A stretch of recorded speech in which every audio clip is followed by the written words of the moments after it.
The Taliban are capturing new territory and even more weapons every day right now. But caught in the middle is a helpless population. How can you justify all this fighting when it's causing the deaths of thousands of ordinary Afghans, thousands of ordinary Muslims? No, چې په جنگ کې خامخا وژل کیږي. خو جنگ دی. ځکه دا جانب هم وژل کیږي، هغه جانب هم وژل کیږي. نو موږ کوشش خو دا مخکې ما درته وویل چې موږ کوشش کوو چې خلکو ته ضرر ونه رسوو.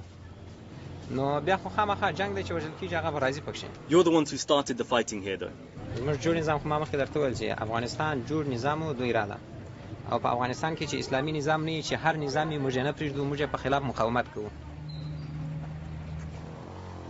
Shortly after the interview ends, the sound of helicopters. The Taliban are still vulnerable to government airstrikes. This is Balkh, a town with ancient roots, thought to be the birthplace of one of Islam's best-known mystic poets, Rumi. Now it's under Taliban control. We came through here a little earlier this year. Back then it was still under government control. Now it's one of around 200 district centres taken by the Taliban.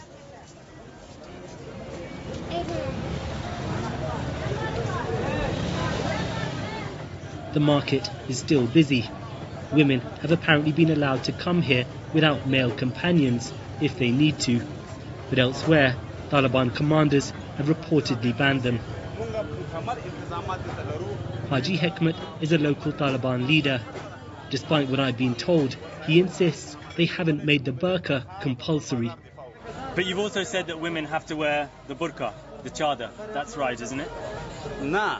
مونږ خو زه وایم نه چې چادري خامخا مونږ اسلامي ټولنه ده وعظ او نصیحت کوو زور زبردستي نشته خو زه وایو چادري په سر کې ستر پرده وکړي شرعي حجاب وکړي دا مو وایو مونږ ته خو زور زیاتی نه دعوت د لارې نه.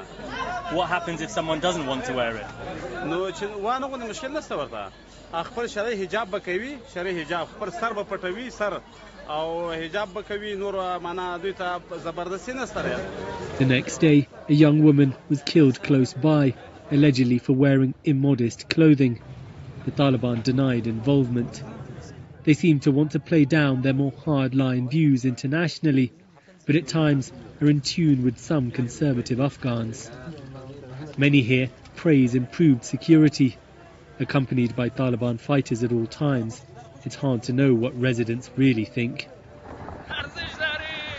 Having already captured many rural areas and some border crossings, the Taliban are now pushing in on Afghan cities. Half an hour's drive away in Mazar-e-Sharif, the government are still in control. There's a greater sense of personal freedom here that it's hard to imagine the Taliban accepting. Back in Balkh district, the insurgents are formalizing their own rival government, taking over official buildings. Schools are open, though in other areas, girls are reportedly prevented from attending. Street cleaners and some bureaucrats still turn up for work. They're overseen by a Taliban mayor. He used to be in charge of ammunition supplies.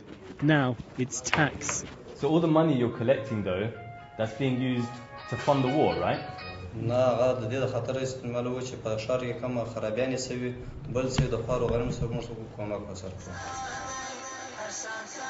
the local radio station, the Taliban have asserted their authority too, banning non-Islamic music being played in public.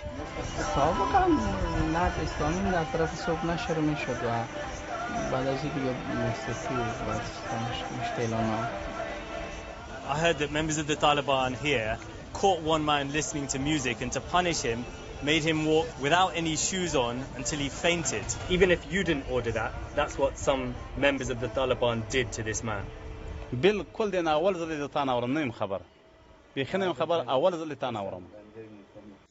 Many fear the Taliban want to resurrect their practice of brutal punishments. They insist they were not responsible for this flogging, supposedly filmed last year, but they did recently hang 2 child kidnappers in public. On the steps of the government's old courthouse in Balkh, the Taliban's legal system is in force. For many, the Taliban's brutal form of justice is what scares them the most about the group. But for others, they at least offer a swifter resolution than the notoriously corrupt government courts.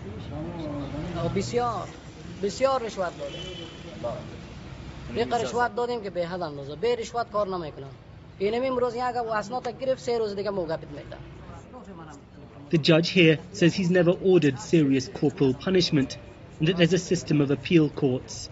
But he defends stoning adulterers and cutting the hands of thieves. What's the punishment for adultery?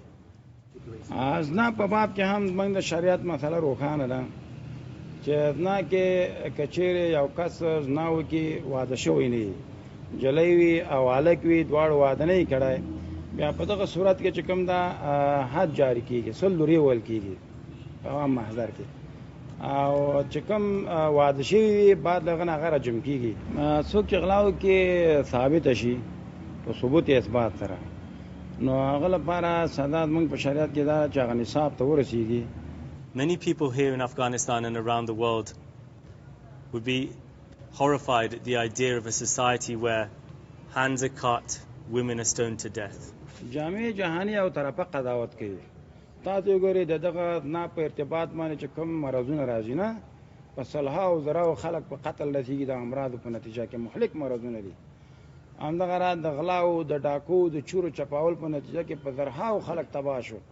آیا دا به غوري کې د یو کس لاس پرې شي او ټول خلک امن راشي نو خلک محفوظ شي. The Taliban are capturing new territory on an almost daily basis. They're still facing fierce resistance, but they vow to install what they term an Islamic government. If that doesn't come through the stalled peace process, they say, it will come through more violence.